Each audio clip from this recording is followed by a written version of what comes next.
Listo. Bueno, entonces, cuéntenme cómo vieron el debate de anoche.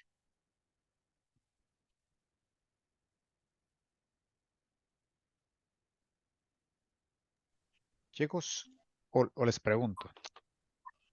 Licenciado, ¿qué debate? Disculpe. ¡Hala, qué barbaridad! El No, de los vale. presidenciales está diciendo, licenciado. Sí, el de los presidenciales, ajá. Ah, Ajá. ¿Cómo lo vieron? Que eso, como ahí tocaron unos aspectos económicos. Van a invertir en el INTECAP en Estados Unidos, dice. Cabal, y que va a ser invierte. un hospital aquí en Villacanales, dice. Lujo. Ja, La bolsa no hay solidaria espacio ahí donde lo voy a poner. ahí cerca Pero de donde. solo es de hablar porque de que lo cumplan, no creo. Sí, está bien. ¿Y qué piensan de? Lograron ver el plan de semilla económico. ¿Lo han visto? Directo, no. Bueno, entonces miren, pues como parte de la clase, a mí me gustaría que leyeran el plan, porque es importante que sepan de qué se va a dar y que trabajemos con algún resumen, un paper de una hoja respecto a la parte económica, cómo lo miran y que lo conforme van ya aprendiendo en la clase para ver si es viable o no. No hablemos el de Sandra porque creo que es utópico lo que está ofreciendo, pero miramos más el de Semilla, pues que yo, sin hacer proselitismo ni nada, creo que, bueno, con toda la gente que ha hablado, pues no va a votar por Sandra, o sea, pero a menos de que pase algo, pues extraordinario, pues las cosas van a cambiar, pero bueno, eh, ¿qué es lo que vieron de Arévalo? Cuénteme ahí, Jennifer. ¿Está por ahí Jennifer? Chitumul.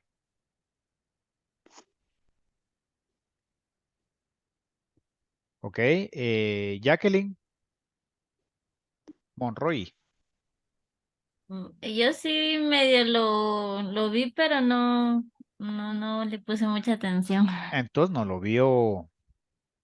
Es que sí Vale, lo escuché, pero no le presté la mayor atención. de acuerdo. No, no, no se preocupe. Miren, pues yo lo que. No, no le voy a regañar. No le voy a decir nada. Sino básicamente van a votar el 20 y creo que es importante que le pongamos atención a lo que dice la gente, pues para que no nos sigan engañando, ¿verdad? Bueno, pues si nos engañan, pues ya era un tema de que no están cumpliendo lo que ofrecieron, pues, lo que está en el plan de gobierno. Madeline, usted vio algo del diálogo.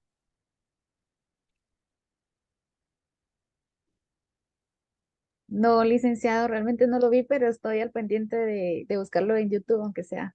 Sí, dura como hora y media más anuncios, pero sí estuvo, la verdad que bastante chistoso, se podría decir, porque no, creo que Sandra no iba muy bien preparada. Pero bueno, Sandra, vamos, licenciado, que lo interrumpo. sí, Sandra Eric. solo se dedicó a acusar a Arevalo de que Ah, los muertos de las firmas y que solo eso se excusaba. Entonces, Arevalo sí tuvo, cuando a él le preguntaba, él se tuvo como defenderse y dar su plan de gobierno, ¿verdad? ok. Lo que Sandra hizo es solo excusarse y acusarlo a él, acusarlo de muchas cosas que tal vez no son ciertas o no se sabe si son ciertas. Queda en el aire todo eso, ¿verdad? Miren, a mí lo que me tiene un poco preocupado con este tema es que, eso es lo que yo pienso. Primero que si siguen adelante con el tema de investigar a Semilla, la constitución del partido político, puede hacer que quede, que quede Semilla, que ya estén electos sus diputados, sí, pero si se les da por disolver el partido Semilla, entonces básicamente los diputados que han sido electos no pueden formar ninguna comisión. O sea que y las comisiones es importante estar en economía, estar en el tema de salud, entonces en todas esas comisiones donde se presentan las iniciativas, en donde se discuten los presupuestos y todo, es importante estar. Si disuelven la semilla, no van a poder estar porque la ley lo que dice es de que si no hay un partido al cual pertenecer, entonces no pueden formar sí pueden ser diputados, pero no pueden formar ninguna parte de las comisiones. Entonces ahí se puede complicar. Eh, La otra parte que quiero que lean es acerca de lo que Semilla está proponiendo acerca de, de cómo ellos están con el modelo keynesiano, que básicamente el modelo keynesiano, lo que les dije la vez pasada, es que tiene que ver mucho con el tema de esos gastos públicos que hace el gobierno para inversiones, por ejemplo, carreteras, hospitales, y lo que hace es que lubrica la economía a través de generar fuentes de empleo. Entonces, ellos lo que yo vi que estaban proponiendo era ver de poner techos, perdón, poner pisos de cemento en las casas. O sea, que todas las casas que tuvieran pisos de tierra por tema de salubridad, ellos lo que dicen es que mientras la zafra y el café están, no hay actividad económica para trabajar, entonces los piensan utilizar poniendo estos pisos de cemento. Entonces, ahorita vamos a ver, o sea que ellos lo que están tratando de hacer es lubricar la economía a través de generar inversión de parte del gobierno en el país.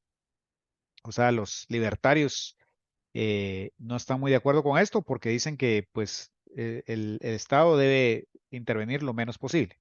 Entonces ahí es donde se crea el debate y donde de alguna forma el status quo de toda la gente pues se ve afectado. Y por eso de repente hay una gente que no quiere, obviamente, que quede semilla. Pero bueno, esos son temas políticos y ahorita vamos a ver algo que tiene que ver directamente con la parte de la clase y es acerca de las ventajas económicas y ventajas relativas. No sé si solo quiero frenarme aquí para ponerle audio a esto. Ok, estamos. Bueno, entonces vamos a ver el día de hoy qué es una ventaja absoluta y qué es una ventaja comparativa. Entonces, voy a platicar un poco de este señor, no voy a entrar mucho en detalle, pues este señor es Adam Smith, se lo voy a poner a leer, les voy a dar un documento. Básicamente, este señor es el autor de La riqueza de las naciones y es el padre de la economía moderna. Él nació en 1723 en Escocia y Escocia es parte fue parte o es parte del Reino Unido, de la mancomunidad. Entonces, es uno de los máximos exponentes de la economía clásica. Adam Smith es uno de los más famosos de la historia y es considerado como el padre de la economía moderna. En sus teorías económicas combina la parte de la historia, la filosofía, el desarrollo económico, la psicología, la ética y, como les decía, nació en Escocia en 1723. Este señor creó el autor de la riqueza de las naciones, pero ¿por qué es importante? Porque recuérdense que Inglaterra es un país monárquico, eso quiere decir que tiene un rey. Entonces, básicamente, dentro de Inglaterra estaban los señores feudales y estaba que los feudales eran los lords, o sea, pertenecían a la realeza y eran los que tenían feudos y tenían fuentes de ingresos y estaban también, empezaba a generarse una economía de burgueses, una burguesía. Y los burgueses eran esos que no eran feudales, no eran señores feudales, pero poseían riquezas porque tenían negocios. Entonces él se dio cuenta, lo que dice, pues parafraseando su libro, es que entre más le vaya bien a un señor burgués o a una persona, a un capitalista, pues básicamente él va a poder descremar esa utilidad dentro del resto de los habitantes. Entonces él decía que el Estado debería intervenir muy poco y que debería dejar el tema de la oferta y la demanda como esa mano invisible del mercado que no necesita de intervención, sino que el mercado solito se va ajustando. Esto es lo que dice Adam Smith. Y entonces él postuló una de las teorías interesantes que vamos a ver ahorita y vamos a ver un poquito de este señor que también se los voy a poner a leer, que es David Ricardo, es un economía inglés y que él decía que hay dos formas de acumular capital. Este puede ser ahorrando como consecuencia de aumento de los ingresos o por una disminución en el consumo, es decir, de los gastos. O sea, la única forma de aumentar el capital era o generando más ingresos o gastando menos. Esto es lo que decía David Ricardo. Y él, pues, fue un economista inglés también de 1772 a 1923, es el año que él estuvo. Entonces, David Ricardo fue de origen inglés, como les decía, sefardí portugués. Estos judíos sefardí son los judíos que emigraron directamente desde la península arábica hacia la península ibérica, en este caso España, y llegaron también directamente a migrar a países como Inglaterra. Entonces, es básicamente de la corriente del pensamiento clásico económico y es uno de los más influyentes junto al señor Smith, que acabamos de platicar un poquito, y a Thomas Malthus.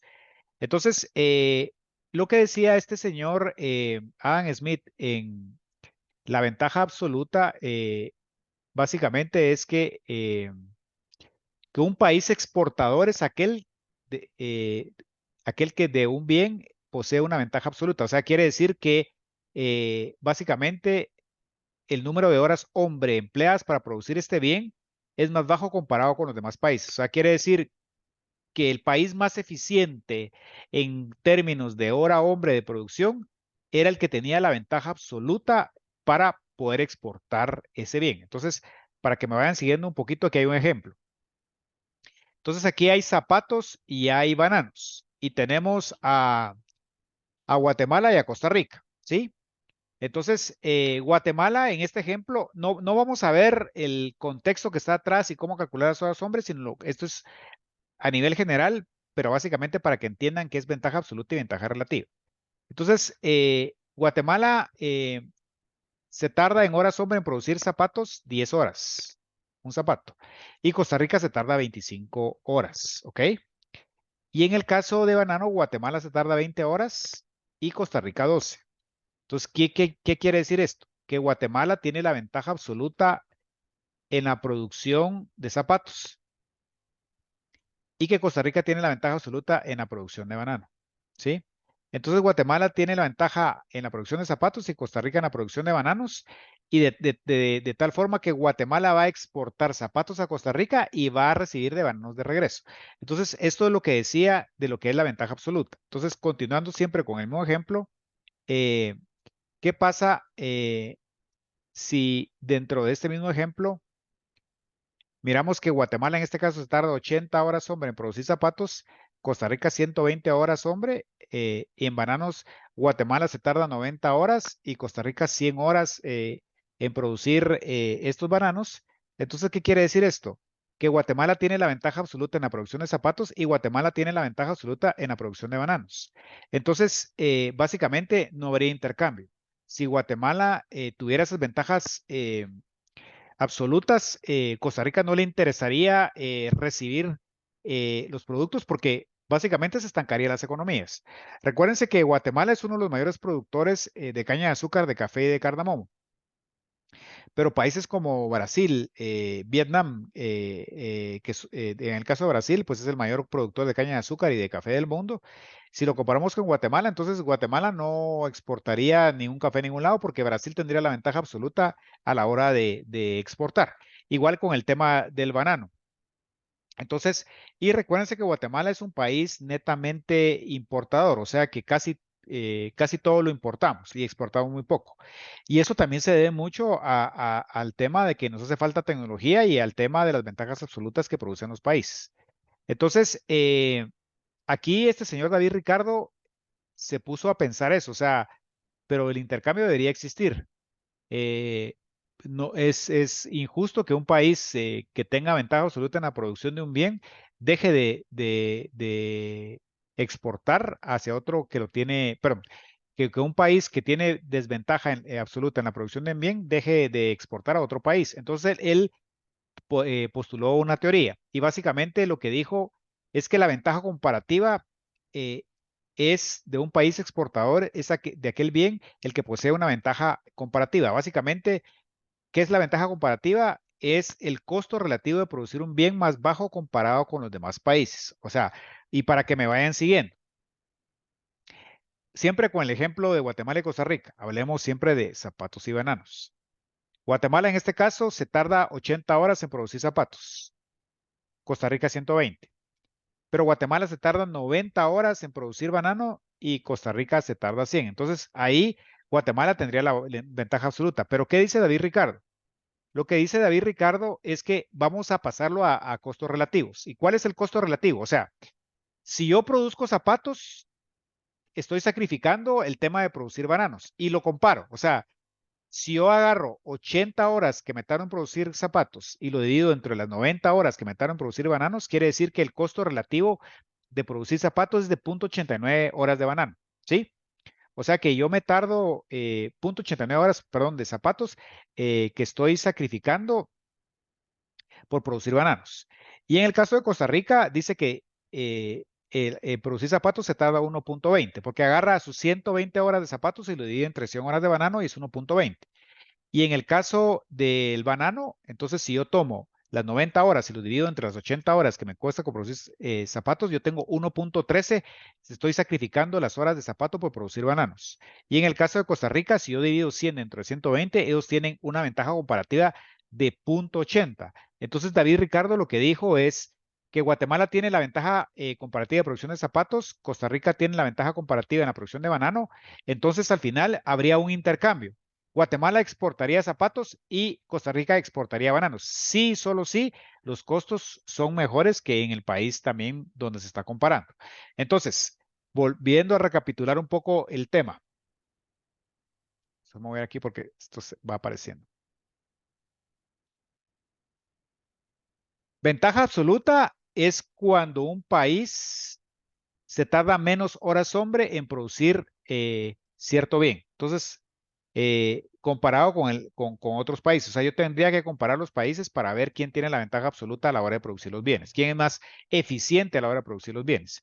Y ventaja comparativa es el sacrificio que yo hago de determinada industria para entender qué es lo que estoy sacrificando y para qué soy más eficiente. En este caso ya vimos que para producir zapatos yo soy más eficiente que para producir bananos y Costa Rica es más eficiente para producir bananos. Entonces habría un intercambio comercial. Entonces esto es parte de lo que yo le voy a subir unos papers para que habla acerca de la teoría de David Ricardo y la teoría de Adam Smith para que ustedes empiecen a entender un poquito cuál es la forma de pensar y qué postulados y teoremas económicos son lo que ellos nos dejaron y los cuales aún están vigentes porque son las bases de las teorías económicas de países capitalistas como es el caso de Estados Unidos y Inglaterra. Entonces, vamos a ver producción total, medio y marginal. Básicamente, la función de la producción nos indica cuándo una empresa produce eficientemente, es decir, la máxima producción que se pueda lograr dado todos los factores que vamos a ver ahorita. Si cuento con un capital adecuado, si cuento con mano de obra calificada, si cuento con equipo, digamos, de punta, tecnología de punta, con software de punta, con plantas industriales grandes, entonces eso al final nos indica qué tan eficiente soy a la hora de producir. Solo permítame, voy a ver si estoy grabando, perdonen.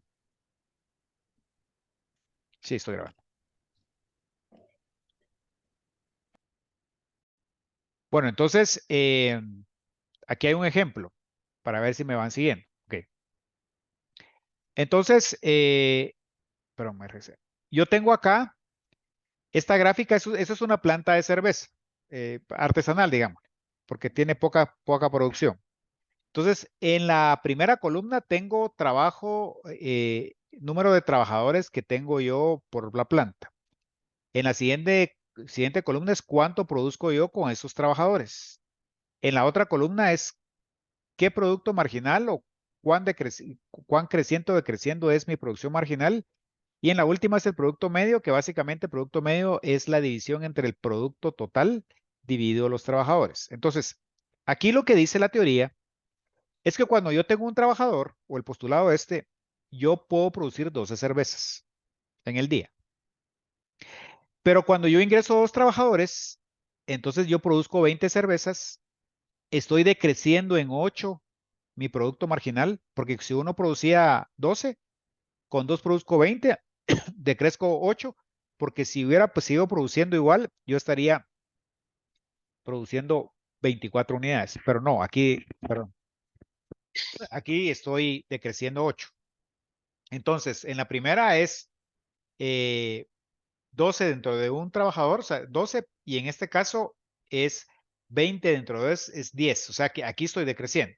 Si yo meto 3 trabajadores, yo voy a producir 26 unidades de cerveza, yo decrezco nuevamente a 6 y mi producto medio decrece también.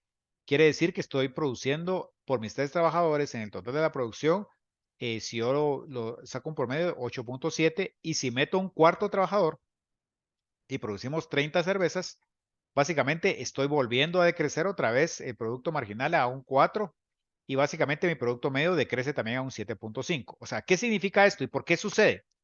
Si nos damos cuenta, el capital es limitado. Entonces, si yo tengo una línea de producción y en la línea de producción yo utilizo a este trabajador que venía, que llenaba el envase, que lo etiquetaba, que lo tapaba, que lo pasaba a una caja y que lo empacaba, entonces, y yo no hago ninguna inversión de bienes de capital, no agrando la planta, meto otro trabajador, ¿qué va a pasar? Lo que va a pasar es de que no van a ser tan eficientes porque se produce una cola en lo que éste termina de utilizar la máquina de llenado y pasa a la máquina del etiquetado, yo utilizo la máquina de llenado. Entonces, dejo de ser eficiente. Y si meto 3, todavía se complica más. Y si meto 4, se complica más. Eso se llama decrecimiento marginal. Entonces, porque para hacer las ampliaciones de las plantas o mejorar el tema de la producción, yo debería de alguna forma tener los planos, cubicar, tomar tiempos para ser eficiente y que no a la hora de crecer, pues metiendo más gente, no necesariamente dice que voy a ser más eficiente. Entonces, básicamente, esto es el tema de la producción total, medio y marginal, que eso es lo que sucede, lo que normalmente sucede cuando las empresas van creciendo. O sea, no estiman que van a duplicar su capacidad de producción, pero se dan cuenta a la hora de tener esos tiempos muertos en la planta o a la hora de estar esperando que empiezan a decrecer en cuanto a su ritmo de trabajo y qué tan eficientes son. Y entonces, no sé si quedó alguna duda con esto, lo que hemos visto, ventaja absoluta, ventaja comparativa. No, licenciado, por mí. Va, perfecto, vamos nítido, qué bueno. Entonces, ahorita vamos a ver cuáles son las preocupaciones de la economía y por eso les mencioné el tema de cuál es el plan de gobierno a nivel económico, porque de acuerdo a los planes económicos, pues un país puede estar tranquilo o puede estar estresado. O sea, la gente, pues ahora principalmente los economistas. Y básicamente preocupa la economía, el crecimiento y la productividad, eso es importantísimo para el tema de la economía. El desempleo también es importante, el tema de la inflación, la balanza de pagos y el tipo de cambio y el déficit público y la deuda. Digamos que a nivel macro, esas son las variables que sí nos pueden afectar a nivel micro el tema de nuestras finanzas o el tema de cómo miramos las cosas en el país. Entonces, vamos a ver que si sumamos todos los valores de los bienes y servicios e inversiones que se produce un país, durante un año se obtiene el Producto Interno Bruto. Y básicamente el Producto Interno Bruto es esa forma de medir el crecimiento económico de un país. O sea, es esto de acá básicamente refleja la evolución económica de un país y se mide mediante el método del gasto, mediante el método del ingreso o el de la renta, es que yo logro medir cómo funciona el Producto Interno Bruto. Y básicamente es ese valor de mercado de todos los bienes y servicios finales producidos en el interior de un país durante un periodo de tiempo, es decir, el Producto Interno Bruto es un indicador que cuantifica el volumen de la actividad económica de un país y básicamente esto es a lo largo de todo el año. Entonces, la fórmula vamos a ir viendo a detalle porque tengo un video de esto que lo explica de mejor forma que se lo estoy explicando, cómo se calcula el Producto Interno Bruto. En este caso es C más I más G más X menos.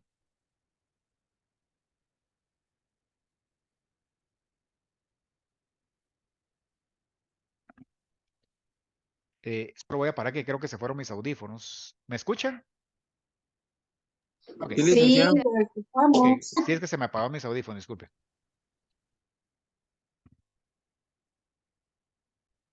Entonces, C es el consumo, I es el tema de la inversión y G es el gasto público, o sea, lo que se gasta el gobierno, y X son todas las exportaciones y M son todas las importaciones. Entonces, esto es la suma de todos los gastos de las personas, de las familias, del gobierno, el tema de las importaciones, el tema de las exportaciones, o sea, todo lo que se gasta la gente, lo que se gasta en las instituciones, todo esto está contemplado en el Producto Interno Bruto. Y como lo decía, mide qué tan robusto o qué tan sana está en una economía. Entonces, cuando nosotros empezamos a ver el tema de el Producto Interno Bruto de un país, y después, lo vamos a ver más adelante, lo vimos entre el número de habitantes, tenemos un indicador que es el Producto Bruto y Producto Interno Bruto per cápita. Entonces, para explicárselo de mejor forma, les quiero comentar que hay Producto Interno Bruto positivo y hay un negativo. Y el positivo básicamente es cuando hay un crecimiento de un 3%, es un ejemplo. Para el próximo año, lo que significa que habrá más inversión en edificios, casas, maquinaria, y esto producirá más bienes y servicios. Esto es beneficioso porque habrá más empleo y más oportunidad de hacer negocio. O sea, obviamente, si hay un gasto más grande, si sacamos dinero, hay una expectativa de crecimiento, la gente, ese sentimiento de confianza hace que gaste más. Si yo gasto más, por lo menos si hay un sentimiento no tan negativo de crecimiento, un tema inflacionario, pues yo si me iba 3 veces al mes a McDonald's, ahora solo voy a ir una vez, o tal vez no voy. Pero al haber ese sentimiento de confianza, que las cosas no están tan caras, pues lo que hace uno es, bueno, pues este mes me voy a dar chance de ir 2 veces o 3 veces a McDonald's. Entonces, ustedes al gastarse ese dinero en McDonald's, obviamente ahí le entra a McDonald's el dinero, le va a servir para pagar alquileres, sueldos y salarios y un tema de utilidad. Entonces, ustedes con ese gasto que están haciendo están generando también fuentes de empleo. O sea, esa es la parte positiva del crecimiento del Producto Interno Bruto. Y el crecimiento negativo es por lo contrario. Si el Producto Interno Bruto es negativo durante un periodo determinado, la producción y la actividad económica del país no aumenta y estará en recesión. O sea, cuando es menor a cero el crecimiento de un país, entra en recesión. ¿Qué significa eso? Que no hay trabajo, que hay un tipo que se pierde el poder adquisitivo por medio de la inflación, que los intereses son más altos, en fin, es un sentimiento negativo y hace que la gente invierta menos. Entonces, por eso es que ustedes en esta clase vamos a estar viendo muy de cerca el tema del Producto Interno Bruto. Entonces, aquí hay un video, lo voy a partir a la mitad porque este es un video de España. Solo quiero ver si hay audio, pero pero sí es importante que ustedes sepan para entender cómo van las cosas. Denme un segundito, por favor. Ok. En la clase de hoy vamos a aprender a calcular el Producto Interior Bruto de un país. Pero antes de empezar, recordemos que el PIB de un país era el valor de toda la producción de todas las empresas de dicho país. Pues bien, hoy vamos a ver que tenemos principalmente 3 métodos con los que vamos a poder calcular este Producto Interior Bruto. El primero de los métodos que vamos a ver es el método gasto. Este método gasto parte de la base de que todo lo que ha sido producido en un país tiene que haber sido comprado por alguno de los agentes económicos. Recordemos que los agentes económicos eran las familias del país, las empresas, el sector público, es decir, el Estado, y también podríamos sumar a los extranjeros, que también hacen compras en nuestro país. Pues si sumamos el gasto en la compra de bienes de estos 4 agentes económicos, obtendremos el valor total de la producción, el valor del PIB. Por eso, el PIB por el método gasto va a descomponerse en 4 componentes, cada uno de ellos según cuál es el agente económico que ha hecho el gasto. Por lo tanto, los 4 componentes del PIB serán, como aquí tenemos, el consumo, que es el gasto que realizan en comprar bienes las familias, es decir, todo lo que puedan llegar a comprar, toda la ropa, los vehículos, los alimentos, etc. Todo exceptuando el gasto que hacen en vivienda. Luego tenemos la inversión, que será la compra de todos los bienes que las empresas utilizan para producir, la compra de todos los equipos, las máquinas, las herramientas, etc. Y fíjate que aquí, dentro de la inversión, es donde se incluyen las viviendas residenciales, es decir, las casas que compramos para vivir. Es la única excepción que hay, es el único gasto de las familias que no se incluye en consumo. Entonces, aquí recuerda, lo que es la compra de viviendas, aunque sean viviendas para las familias, no iría en consumo, sino que iría dentro de la inversión. Luego tenemos el tercer componente, que es el gasto público, que será obviamente el gasto que realiza el sector público, el Estado, y que se divide principalmente en la compra que hace el Estado en bienes y servicios, por ejemplo, cuando compra una pizarra para el colegio, el pago al personal, como cuando le paga a los médicos o a los profesores, y luego también tendríamos que tener en cuenta el gasto en infraestructuras, como cuando paga, por ejemplo, para construir una carretera o un parque. Y por último, tenemos que sumar las exportaciones netas, que será el resultado de sumar las exportaciones y quitar las importaciones. Las exportaciones es cuando un extranjero compra algo que ha fabricado una empresa española. Por ejemplo, si un alemán compra un vino que ha sido producido aquí en España. Obviamente eso tenemos que sumarlo, porque es un gasto que ha hecho un extranjero dentro de nuestro país. Sin embargo, si sucede lo contrario, si ahora llega un español y compra un coche que ha sido producido en Alemania, eso será una importación y tenemos que restarlo, porque en este caso ese gasto saldrá del país. Por lo tanto, recuerda, el método gasto va a tener en cuenta que el PIB, el valor de la producción, será la suma del gasto de los 4 agentes económicos, es decir, la suma de consumo, inversión, gasto público y exportaciones netas. El segundo método es el que se conoce como el método ingreso o el método renta. Este método parte de la base de que todo lo que han gastado los agentes económicos, es decir, todo el dinero que se han gastado, tiene que ser un ingreso para alguien. Esto es lógico. Si alguien está gastando, otra persona tiene que estar ingresando. Bueno, en este caso, obviamente, todo lo que gastamos en comprar bienes suponen ingresos para las empresas. Ahora las empresas van a coger todos esos ingresos, todas esas rentas, y lo van a repartir entre los factores productivos, es decir, todo aquello que han utilizado para producir. Recuerda que los factores productivos eran los trabajadores que usaba la empresa, más el factor tierra o los recursos naturales, el factor capital y luego la iniciativa empresarial. Por lo tanto, vamos a ver cómo las empresas reparten entre los 4 factores productivos todas las rentas que han obtenido por la venta de toda la producción. Las primeras rentas que la empresa va a repartir son los salarios, que son básicamente las rentas que reciben las personas por prestar su trabajo. Luego tenemos los alquileres, y es que en ocasiones las empresas pues necesitan algún local o algunos terrenos donde producir. Bueno, pues los alquileres serán las rentas que reciben las personas que son propietarios de estos terrenos o de estas propiedades. Luego tenemos los intereses, que surgen porque en ocasiones las empresas necesitan que les presten dinero. Pues bien, los intereses van a ser las rentas que reciben las personas porque están prestando sus ahorros a las empresas. Y en último lugar tenemos ahí los beneficios, que hemos dicho que una vez que ya las empresas obviamente han pagado todos los salarios, han pagado los alquileres y han pagado todos los intereses, lo que queda son los beneficios de la empresa. Son los beneficios que van a ir obviamente para los dueños, es decir, aquellos que han tenido esa iniciativa empresarial. Y luego fíjate que yo también te he indicado que también tenemos que tener en cuenta las depreciaciones, que son rentas que la empresa va a destinar para cubrir el desgaste que las máquinas sufren por la producción. Pero yo no quiero aquí entrar en muchos detalles porque no lo quiero complicar. Y ya por último, debemos saber que en ocasiones a los salarios se les llama también remuneración de asalariados y que a la suma de los alquileres, los intereses, los beneficios y también las depreciaciones se le llama excedente bruto de explotación. Y por eso en ocasiones podemos ver que este PIB por el método renta o ingreso es exactamente igual a la remuneración de asalariados y al excedente bruto de explotación. Pero lo que nos tenemos que quedar es que lo que nos está diciendo es que es la suma de todas las rentas que han sido repartidas por la empresa a todos los factores productivos. Y así llegamos al último de los métodos, que es el método producción o método del valor añadido. Bueno, antes hemos dicho que por el método gasto el PIB era igual a la suma de todas las compras de todos los agentes económicos. Entonces, ¿podemos decir que el PIB también va a ser igual a la suma de todas las ventas de las empresas?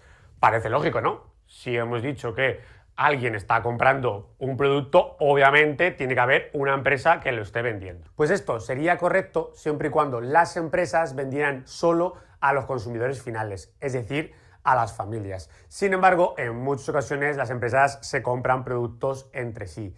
Y en estos casos correríamos el riesgo de estar contando 2 veces el mismo producto. Veamos un ejemplo. Imagina que tenemos la empresa Minas, que extrae hierro y lo vende por 4.000 euros a la empresa Aceros.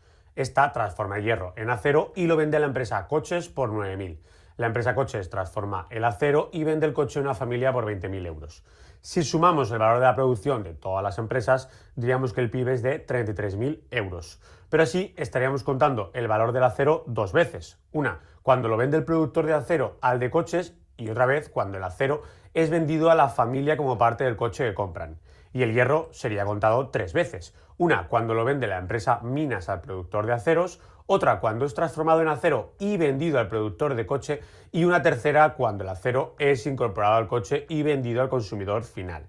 Para solucionar el problema, lo que se hace es contar el valor añadido de cada empresa, es decir, la diferencia entre las ventas y los bienes intermedios que ha usado para producirlo. Así, el valor añadido del fabricante de coches será 20.000 de producción menos los 9.000 por los que compra el acero, es decir, 11.000.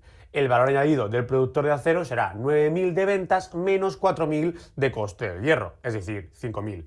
Y el valor añadido de la empresa de hierro, si suponemos que no compra otros bienes para producir, será el valor de 4.000 de sus ventas. La suma de los valores añadidos será 20.000, que es lo que irá al PIB y que coincide con el valor del bien final, el coche vendido a las familias. Por tanto, el PIB lo podemos calcular como el valor de todos los gastos de una economía, el valor de todas las rentas generadas o como el valor de todos los valores añadidos. La pregunta es si estos tres métodos nos llevan a justo el mismo resultado. El método gasto contaba la compra de todos los productos a sus precios de mercado. Pero cuando compramos en los mercados se incluyen unos impuestos indirectos, como el IVA. Por eso, el PIB por el método gasto nos llevará al PIB a precios de mercado que incluye estos impuestos. El método ingreso contabiliza el reparto de rentas de las empresas a los factores productivos, es decir, el costo de los factores. Y el método de producción cuenta el valor de las ventas restando los costes de producción. Es decir, estos dos métodos nos llevan al PIB a coste de factores, donde todavía no se han incluido los impuestos indirectos. Para pasar de coste de factores a precios de mercado, tendremos que sumar los impuestos indirectos que se pagan cuando se compra un producto y restar las subvenciones, ya que estas disminuyen los costes de los factores. Así, el método ingreso y el método producción sí que nos dan el mismo resultado, el PIB a costes de factores, y si le sumamos los impuestos indirectos y le restamos las subvenciones, obtenemos el PIB a precios de mercado y coincidirán con el método gasto. Entonces, si queremos calcular el PIB a precios de mercado, podemos usar el método gasto y sumar consumo, inversión, gasto público y exportaciones netas. Podemos usar el método ingreso y sumar salarios, alquileres, intereses, beneficios y depreciaciones, lo que nos daría el PIB a coste de factores, y por tanto tendríamos que sumar los impuestos indirectos y restar las subvenciones, llegando así al PIB a precios de mercado. O también podemos usar el método producción, como la suma de todos los valores añadidos de las empresas, obteniendo de nuevo el PIB a coste de factores y sumando impuestos indirectos y restando subvenciones para obtener el PIB a precios de mercado. Pues ahora vamos a hacer algún ejercicio numérico para comprobar cómo estos tres métodos nos... En la clase de hoy... Bueno, miren, básicamente lo que vamos a ver en la clase es el Producto Interno Bruto con el método del gasto. Pero ya saben cómo hacer el tema de la renta y básicamente lo que se utiliza en Guatemala y lo que ustedes van a ver en las gráficas de casi todos lados es el tema del gasto. Ahora, ¿por qué es importante el crecimiento económico? Porque es un factor predeterminante y determinante básicamente para los niveles de vida de la población. Entre más robusto esté una economía, obviamente va a estar mejor directamente el país. ¿Y cuáles son las causas de la variación entre la producción y la productividad a lo largo del tiempo? Obviamente es el grado de inversión que se haga en bienes de capital. Al yo tener bienes de capital, pues yo puedo hacer esas inversiones en edificios, puedo invertir directamente en maquinaria y eso hace que eleve mi productividad. Y con elevar mi productividad, yo voy a tener más ingresos y al haber más ingresos, yo voy a poder tener un gasto también directamente y entonces yo voy a descremar todo eso dentro de la población y va a generar y va a haber mejores condiciones económicas para todos. Ahora, ¿cuál es la disyuntiva que enfrenta uno a la hora de hacer inversiones directamente? La básica es el ahorro de la inversión versus el consumo y lo sociopresente. O sea, si yo quiero comprar un carro, quiero comprar una casa, pues obviamente, como les decía, yo no tengo que salir a comer tantas veces a Mac en el mes. Yo no tengo que estar comprando ropa, sino tal vez limitándome con el tema del gasto. Eso va a hacer que yo de alguna forma pueda pagar mis deudas o pueda ahorrar. Que al final esa es una parte importante que ustedes tal vez lo están haciendo, pero no se habían puesto a analizar que entran en una especie como de paradoja.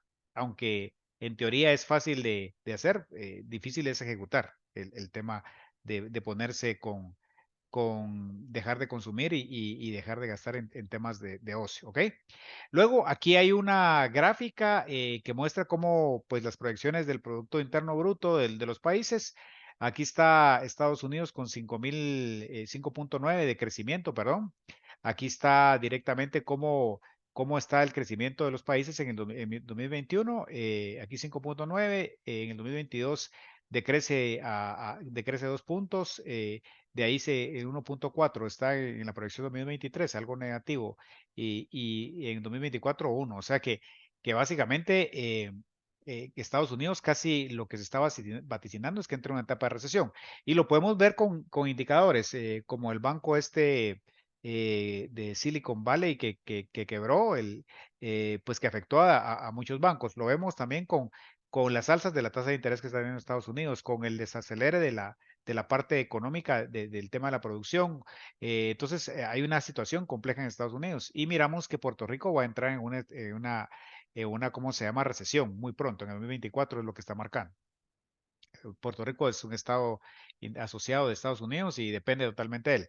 Y en el caso de Centroamérica, ahí vemos cuál ha sido la evolución del tema del crecimiento del Producto Interno Bruto. El país con el Producto Interno Bruto más fuerte es República Dominicana. La verdad que es uno de los países del cual pues nosotros tenemos más habitantes y deberíamos estar por encima, pero no sucede así, al igual que lo que es Panamá, por todas las políticas públicas que se generaron a través de atraer capitales extranjeros para el tema de inversiones. República Dominicana tiene muy fuerte la parte del turismo, la parte del consumo es fuerte también y lo que exporta. Entonces ahí tenemos el tema del crecimiento del Producto Interno. Esto es una gráfica que saqué del Banco de Guatemala. Ahí podemos ver que del 2021 al 2022, pues prácticamente está cayendo 3.9 el Producto Interno Bruto y y en base a las cifras, pues hay un decrecimiento nuevamente en este año a 3.4, o sea, volvemos a caer y empezamos a repuntar un poco para el año 2024. Entonces, aquí hay un poco de estadísticas de cómo están las perspectivas mundiales. Ya habíamos visto Estados Unidos, pero básicamente todas las economías del mundo la tienen complicada. ¿Por qué la tienen complicada? Guerra en Ucrania, encarecimiento del gas en el tema de Europa, con la parte de que están comprando Estados Unidos, que es más caro el producto. eh, en Ucrania, ahí uno de los graneros más grandes del mundo. El trigo nuestro venía de Ucrania. Ahorita hay que ver dónde compramos el tema del producto. Ahorita hay una unión directamente de los BRICS que quieren irse en contra del tema de Estados Unidos. BRICS es Brasil, Rusia, la India, ahora creo que entró Venezuela, está Irán, está metidos ahí directamente en el tema de los BRICS, tratando de desmarcarse directamente de la parte económica y hacerle frente contrapeso al tema del dólar. Entonces, todo eso hace que los países se contraigan y que hay una desaceleración a nivel mundial con la parte del crecimiento de los países. Entonces, a nivel mundial, esta es una gráfica de cómo viene América Latina y el Caribe. Pues este año se prevé una baja todavía más grande. Hay tema de inflacionarios fuertes y se prevé un crecimiento para el 2024 a 2.1%. Eh, Luego tenemos que, como les decía, si yo tomo todo el Producto Interno Bruto y lo divido entre el número de habitantes, pues ahí voy a tener directamente el Producto Interno per cápita por persona. Ahora, el desempleo. ¿Por qué preocupa el desempleo? Porque prácticamente la fuente de ingresos de todas las personas. La mayoría de nosotros somos asalariados. Pues no sé si habrá algunos empresarios en el grupo o emprendedores, pero casi todos en Guatemala, pues la clase media y media baja, pues somos asalariados y básicamente las causas de variaciones del empleo y la producción es que al haber una actividad económica robusta como un Producto Interno Bruto bueno, al hacer esas inversiones directamente en producción, pues los empresarios generan fuentes de empleo, agrandan las plantas, las fábricas, generan nuevas rutas de trabajo. Y esas a su vez o ponen más locales comerciales en donde hay más franquicias, entonces generan contratación de carpinteros, de albañiles para el tema de los locales. En el tema de los vehículos hay tema de mecánicos, hay temas de pilotos, se contrata gente que atienda. Entonces, al final genera fuentes de empleo. Por eso es que es tan importante ver qué es lo que van a hacer el partido político. Por eso es que quiero que le pongan atención a los planes de gobierno. Ahora, ¿cómo se reduce el desempleo? Generando fuentes de empleo. O sea, es fácil y difícil la pregunta. ¿Y cómo se generan fuentes de empleo? Aquí hay varias formas. Hablamos de que una de las fórmulas keynesianas, lo que dice Keynes es invertir en infraestructura en el país. O sea, el gobierno invierte directamente en la creación de carreteras, en la creación de hospitales, y eso lo que hace es que el Estado gaste ese dinero, lo invierta en el país y genere fuentes de empleo. Entonces, es otra forma de que haya empleo directamente en el país. Pero es importante estar viendo esos índices de desempleo que tiene el país. Luego, el tema inflacionario es otro tema que preocupa. ¿Por qué preocupa la inflación? Porque la inflación es el aumento sostenido y generalizado de los precios de los bienes y servicios de una economía a lo largo del tiempo. Provoca una alteración de los precios relativos, o sea, eh, pues obviamente al estar subiendo los precios, nuestro poder adquisitivo del dinero pierde valor y yo estoy comprando menos artículos con el mismo dinero del año pasado. Y aparte hay una distorsión en la capacidad de decisión, o sea, yo al ver que todo está más caro, que tenemos esos aumentos de precios, que estoy perdiendo capacidad, pues entonces al final entonces entro en una especie de problemas al ver el tema de la inflación. Y básicamente la inflación, que es la pérdida del poder adquisitivo del dinero versus el desempleo, eso algo que vamos a ver más adelante, que es la curva de Phillips. Entonces hay que tener y estar viendo el tema de la inflación. Ahora, ¿cómo viene evolucionando desde el 2021 y las proyecciones para el 2025? Guatemala es uno de los países que más ha tratado de ver el tema, controlar el tema de la inflación. De hecho, somos uno de los países que la inflación está más baja. Sin embargo, la habíamos tenido, no habíamos pasado de 4 a nivel inflacionario y ahorita ya la tenemos a 8,71. Este año entró a 5,8. El máximo este año va a llegar a 7, el mínimo 4,40. Pero en el año 2024, de acuerdo a cómo se prevén los datos en cuanto al tema de la inflación, pues que vamos a bajar. Y por eso también, si ustedes se dan cuenta, el Producto Interno Bruto para el 2024 tiene un componente positivo, no decrece, sino crece. Entonces, y mucho tiene que ver con el tema inflacionario. Ahora, vamos a ver algo de la balanza de pagos y tipo de cambio. ¿Por qué es un problema el déficit de la cuenta corriente? Porque si un país contrae deudas con el resto del mundo, puede darse problemas de impago. O sea, yo puedo generar esas insolvencias, como le ha pasado a Argentina. Nosotros hemos sido un país bastante buen pagador, eh, pero al estar creciendo la cuenta corriente, al tener ese desequilibrio entre lo que los ingresos del país, que es por medio de impuestos, y y el tema los gastos, entonces hay una desbalanza o sea, no tiene un balance adecuado, entonces podemos caer en una insolvencia. Entonces, básicamente, lo que hay que tener mucho cuidado es esa situación. ¿Y cómo evitamos la crisis de la balanza de pago? Miren, básicamente una forma de evitar el tema de la crisis es que el gobierno se reduzca de tamaño. Pues ya no estamos gastando lo tanto porque básicamente redujimos el tamaño del aparato estatal, mejorando el tema del tipo de cambio también, devaluando el dinero. También es otra forma. Guatemala de alguna forma ha mantenido controlado el tema inflacionario, perdón, el tema del tipo de cambio, porque si liberamos el tipo de cambio como corresponde, yo calculo que estaríamos entre 9 y 10 tal vez. Ahí estaríamos con el tipo de cambio. Pero ¿qué es lo que sucede? Como nosotros somos netamente importadores, deberíamos de comprar dólares. Si compramos dólares al 7,80 no es lo mismo que comprar a 10. O sea que yo gastaría más quetzales a la hora de hacer las importaciones. Eso nos complicaría enormemente. Entonces, por eso que de alguna forma el Banco Guatemala tiene el tema de la devaluación del quetzal, del tipo de cambio, lo tiene controlado. Entonces, eso lo que puede suceder es que al haber una devaluación, al haber una inflación bastante fuerte, entonces lo que puede haber es huida de capitales. ¿Qué significa esto?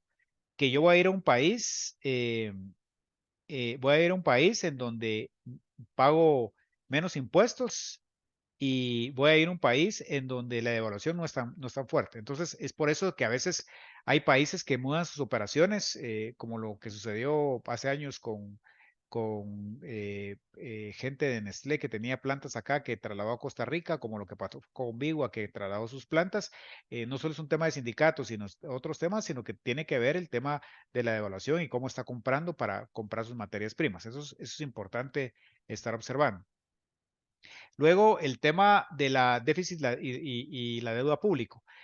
¿Por qué se puede convertir en un problema? Porque si el sector público gasta más de lo que ingresa eh, en reducir el empleo, lo que yo les decía, que si y por eso quiero que analicemos el plan de semilla, entonces puede estimular la producción en el corto plazo, pero eso puede complicar. ¿Por qué? Porque recuérdense que al final el país se financia por medio de cobro de impuestos, o yo soy más eficiente para cobrar o meto más impuestos, o yo me meto a hacer deuda pública. Entonces, ¿y cómo hago la deuda pública? Pues a través de financiarla con el tema de los impuestos, a través de sacar bonos o pagarés y sacar pagarés para atraer deuda externa, poniendo esos bonos soberanos al mercado. Y eso lo que hace es que hay una expulsión y genera el crowding out. ¿Qué es el crowding out? Es cuando empresas extranjeras ya no quieren estar en Guatemala porque el Estado se convierte en una competencia directa. Entonces, ¿cómo se puede convertir el Estado en una competencia directa? Por ejemplo, si yo saco bonos del Tesoro de Guatemala que están pagando un 8 o 10% de rendimiento, es una deuda soberana, entonces toda la gente que hace sus inversiones en el banco, en donde tiene sus capitales a plazos fijos y les paga un 3 o un 4%, van a preferir meterse a bonos estatales. Eso lo que hace al final es que está recogiendo el dinero y al no haber dinero, mejora el tema en cuanto al tema de la tasa de los bancos, puede mejorar porque eh, no hay tanta demanda de esos intereses de esos intereses que me estoy financiando porque yo estoy yendo directamente a poner el dinero en el banco. Pero recuérdense que los bancos también se financian a través de países y a través de fondos exteriores. Pero ¿qué pasa? Si el país se convierte en un competidor bancario, pues obviamente la gente va a preferir invertir en el gobierno. Otra de las cosas es que en algunas ocasiones hace expropiaciones porque se convierte en competidor. Entonces, o de alguna forma coloca ellos hacen, por ejemplo, en el tema, hablemos del tema de las telecomunicaciones. Ahorita está Millicom, que es Tigo, y la gente de Claro, y si Guatemala quiere mejorar sus ingresos, podría poner su telefonía, obviamente con inversiones grandes, genera fuente de trabajo, coloca sus antenas y puede sacar un servicio más barato para que compita con Mil y con Claro. Eso desestimula porque al final, para ser competitivo, tiene que mejorar ser más eficiente productivamente y eso lo que hace muchas veces es que tenga beneficios, o sea, que no se aplique directamente la parte impositiva, la carga impositiva, o muchas veces hace que incrementen para los que no son empresas estatales la parte de los impuestos y eso hace que se vayan los capitales también del país. Eso se conoce como crowding out. Y básicamente ahí está la disyuntiva. ¿Qué hacemos? Hacemos alianzas público-privada, como decía Arévalo, en el tema de carreteras, metemos a que eh, haya una inversión pública-privada o hacemos o hacemos gasto público o invertimos nosotros. ¿Qué es lo que vamos a hacer? Eso es la disyuntiva que existe. Entonces, eso hay que ponerle mucho énfasis, hay que ser bien analítico a la hora de profundizar con la parte de la parte económica y los planes económicos de los gobiernos. Entonces, vamos a ver algo rápidamente de la paridad del poder adquisitivo. Básicamente, lo que pasa es que, ¿qué es el poder adquisitivo? Como todos los países tienen diferentes productos internos brutos, pero todos los países tienen diferentes tasas de cambio. O sea, eh, y lo que básicamente hace esta medida es equiparar de alguna forma algunos bienes de la canasta básica para entender cuál es la diferencia en realidad que existe con el tipo de cambio y las monedas en los países. Entonces aquí voy a hacer un ejemplo. No vamos a ver el video por tiempo porque necesito que entremos a otro tema que es Bueno, que es el mismo tema relacionado para que me sigan con el ejemplo, que es la teoría del Big Mac. Entonces, ¿qué es lo que dice la teoría del Big Mac? Bueno, esto es publicado anualmente por The Economist desde 1986, ¿verdad? Este es un indicador simplificado del poder adquisitivo individual de un país. Como en muchos países tienen monedas diferentes, que era lo que yo decía, los precios estandarizados del Big Mac se calculan convirtiendo los precios nacionales promedio del Big Mac como último tipo de cambio en dólares estadounidenses. Lo que significa es que McDonald's tiene una receta del Big Mac en todos los países. El Big Mac de, bueno, tal vez en Israel no, pero bueno, había que ver si es kosher, pero en todos los países del mundo, los ingredientes que tiene el Big Mac es el mismo. Entonces, lo que se trata de esto es entender si es el mismo ingrediente del país y le metemos un tema de componente de tipo de cambio y eso le metemos algunas otras variables para correlacionar. Entonces, ¿cuánto en realidad cuesta el Big Mac en cada país y si la moneda está sobrevalorada o infravalorada? Entonces, aquí hay un ejemplo. Esto lo acabo de sacar directamente de mi aplicación de McDonald's. El costo de un Big Mac en McDonald's en Guatemala al 2023 era de 36 quetzales. Eso cuesta un Big Mac sin menú. Eso es lo que cuesta, ¿verdad? Había que ver si el índice Big Mac completa el menú, pero si completa el menú hay que ver el tema del Big Mac con menú. Entonces, yo lo saqué solo sin menú.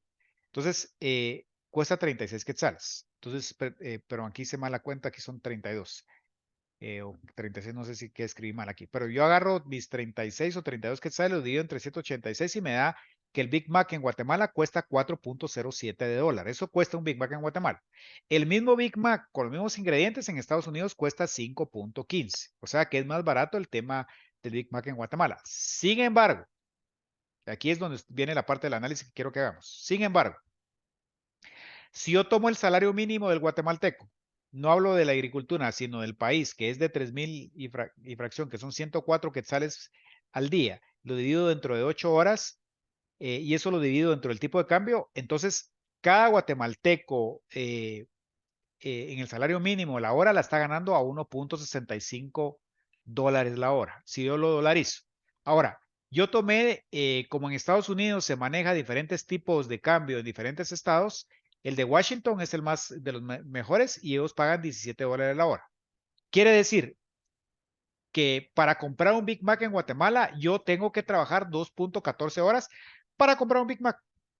En Estados Unidos, en Washington, yo trabajo solo 0.30 horas para comprar el Big Mac. Entonces, a pesar de que en Estados Unidos el Big Mac es más caro, en términos de la balanza de pagos, en tema del poder, de la paridad del poder adquisitivo, yo con mi salario mínimo,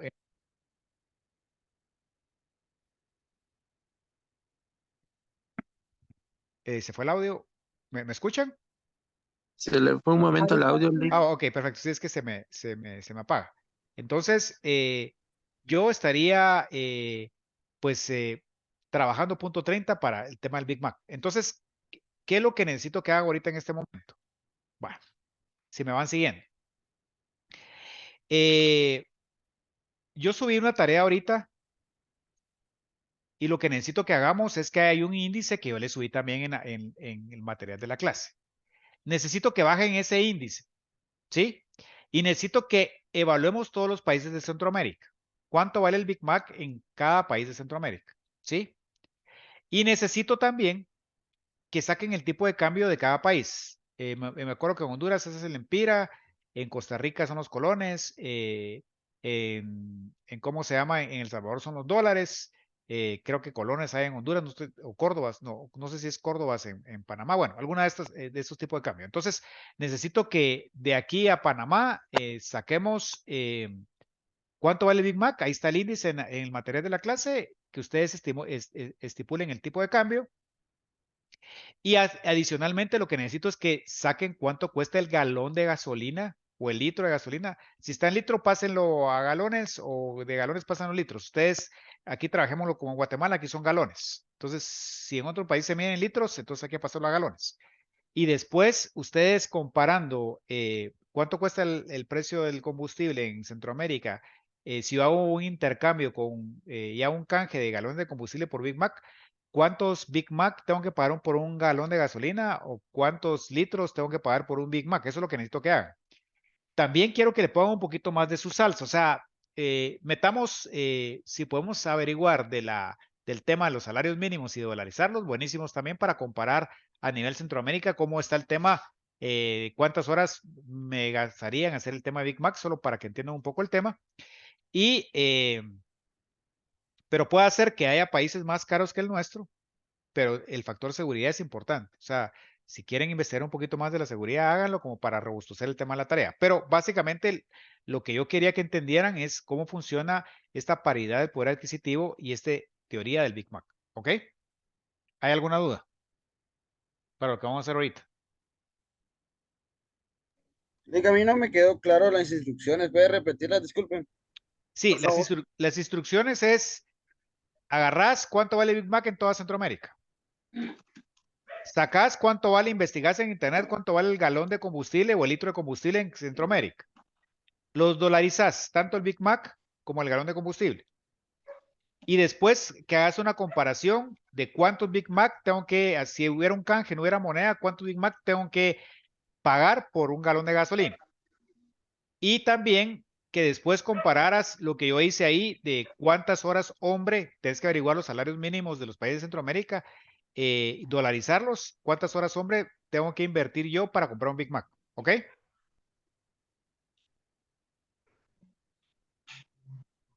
No sé si estoy claro con las instrucciones.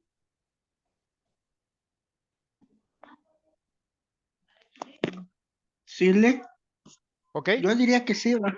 Va, Sí, miren, pues, porque usted está solicitando el precio del Big Mac por sí, cada país de Centroamérica sí, y que comparemos el precio del galón de gasolina o cuánto nos cuesta el galón de gasolina en Centroamérica igualmente y hacer la comparación de que cuánto es lo que el precio de gasolina en comparación al precio del Big Mac, ¿verdad? ¿Cuánto o nos sea, cuesta? Algo así, no, ¿verdad? si hubiera un canje y no tuvieras moneda, pero ya dolarizaste el Big Mac, ¿cuántos Big Mac vas a pagar por un galón de gasolina? Si la moneda fue Ya, el Big Mac. como, ¿qué parece? Ya, Y después que saques cuántas horas tengo que trabajar en Centroamérica, en cada país de Centroamérica, para comprar un Big Mac. Así como yo lo hice. Dolaricé el Big sí, Mac, veré cuál es el salario mínimo, lo dolaricé y lo dividí dentro del tema de Big Mac. Entonces ahorita sí. habemos 22. Voy a realizar las salas de trabajo para que se ayuden entre ustedes. Entonces las voy a asignar, somos 21 prácticamente, son 3 salas de 7.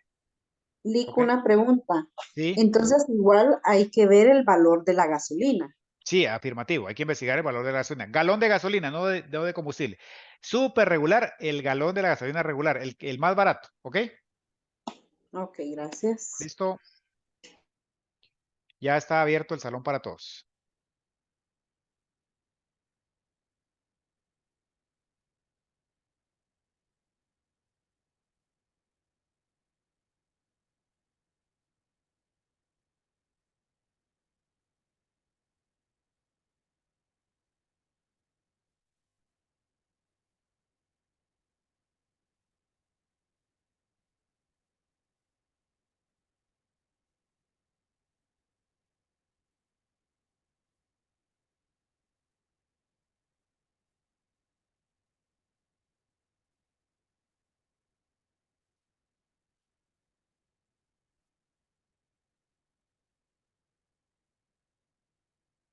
Herbert y Diego están por ahí para que se unan al salón.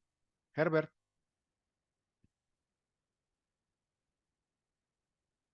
Herbert, ¿estás por ahí?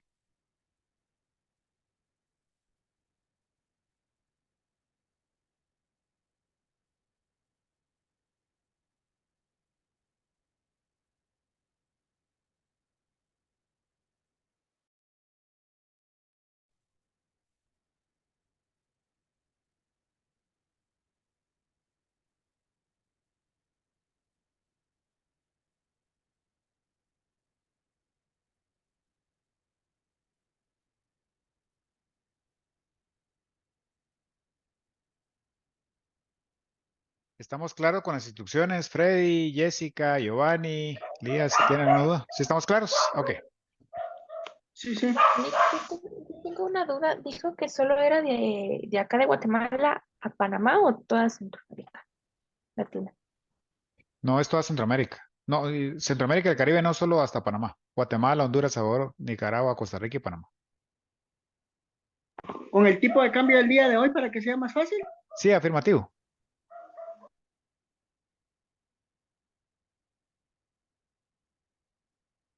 ¿Ok?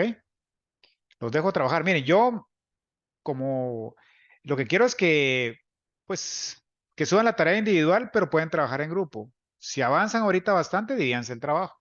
Se acabó los Big Mac, se acabó lo del gasolina. Yo haría eso, pues, pero ustedes mandan, pues.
¿Cómo van, chicos?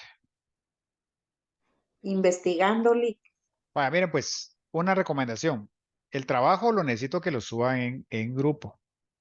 ¿Por qué? Porque ahorita se pueden dividir quién investiga el Big Mac, quién investiga el combustible, quién investiga el salario mínimo. Son 7. Pónganse de acuerdo y así trabajan un poquito más rápido. ¿Ok?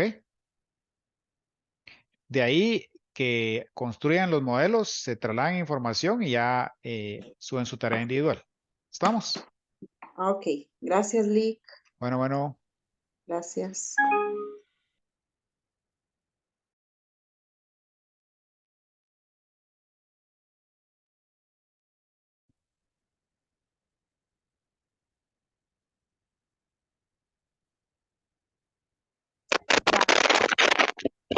Anthony, Belice. Eric, Honduras. William, El Salvador.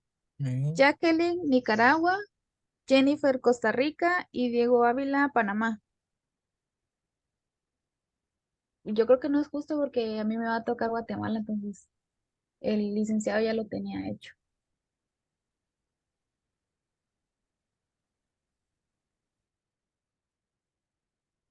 Voy a, no sé. Lo que pueden hacer es consolidar el trabajo a alguien, porque ese es trabajo también, ¿va? O sea, que colabore, pues, pero no es tan fácil la consolidación del trabajo. Ah, ok. Sí, lo que sí es que lo necesito que lo suban cada uno individual, o sea, que hagan trabajo en grupo y de ahí que se pasen el trabajo y que suban cada uno su tarea, por favor. Ah, ok. Muy bien, si lo vamos a dividir de todos modos, Sí, quiere todo eso les iba a decir, junto. está súper bien como lo hicieron porque es más fácil, ¿ah? O sea, dividirse el precio de combustible, de gasolina, horas hombre, todo eso, ajá. Ah, ok, gracias. Ok, bueno, bueno.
Ah, pero quítenle a eso, quítenle 7 punto, ¿cuánto dijiste de dólar? 7.85. 4.58 me parece a mí, de Sí, dólar.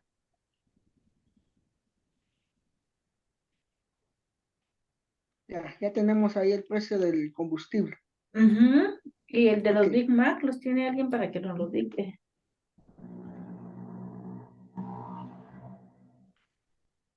Sí, ahorita se lo estoy mandando por el chat. Freddy, Les voy a dar los tipos de cambio para que lo tomen.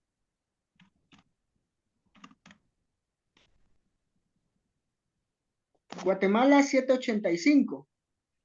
El Salvador 1 porque es dólar ahí la moneda. En Honduras 24.70 por dólar. En Nicaragua 36.48.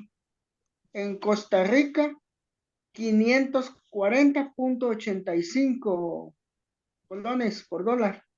Y en Panamá está el 1 por 1 que es dólar el que se maneja ahí.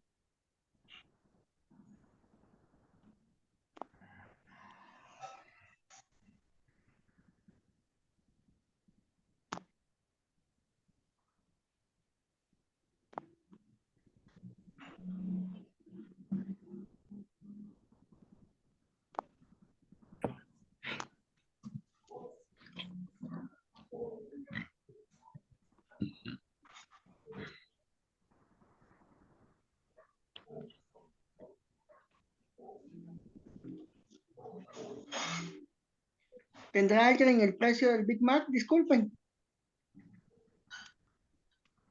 No, yo estoy viendo lo de los salarios mínimos. Bueno, voy a Se los buscar mandé entonces, pues. se los mandé por el chat. Es que como que yo no estoy agregado todavía. En el chat, yo tengo Por el profesor chat de los salarios mínimos. Zoom. de Zoom. Ah,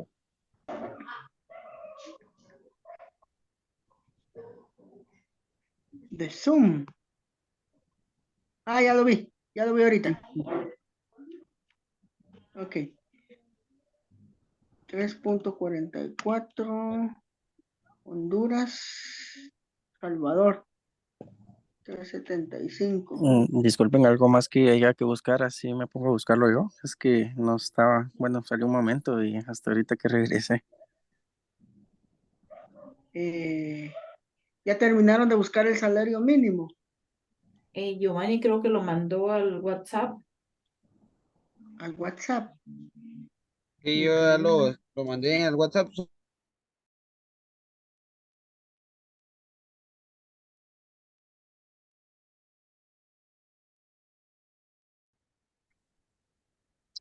Vaya, está bien, Herbert.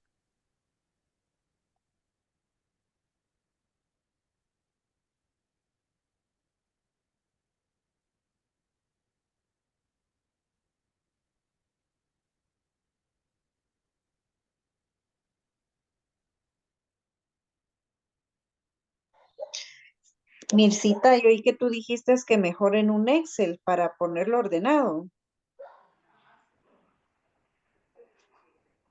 Igual en el Word solo podemos copiar y pegar. Ok.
Se pusieron de acuerdo.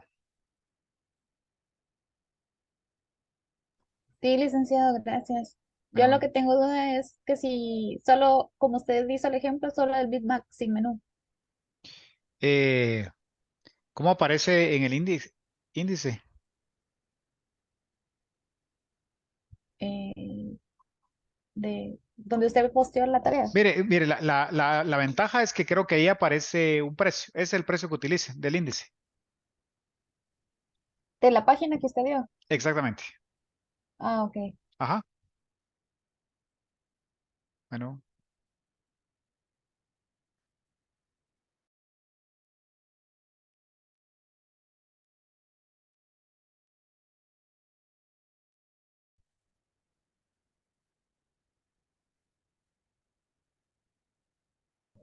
¿Cuánto está el galón de combustible? 4.58 dijiste, Frey. Combustible.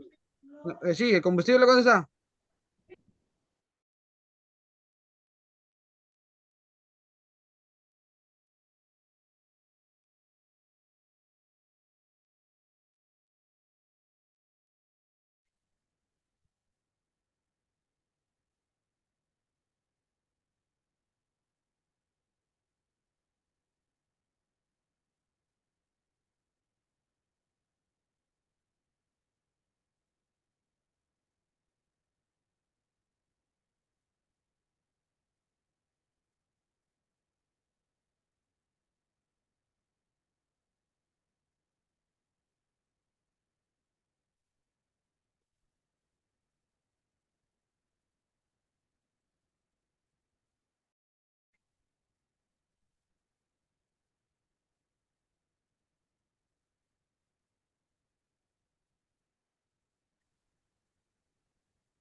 Licenciado, una pregunta. Así como el precio del Big Mac en la página que usted nos dio de Guatemala, ya lo encontré, que es $3.36. Pero así como mis compañeros, porque no aparece la información, no sé, de Nicaragua, de Costa Rica, de Panamá, o al menos yo no lo encuentro. ok. Voy a dejar de grabar por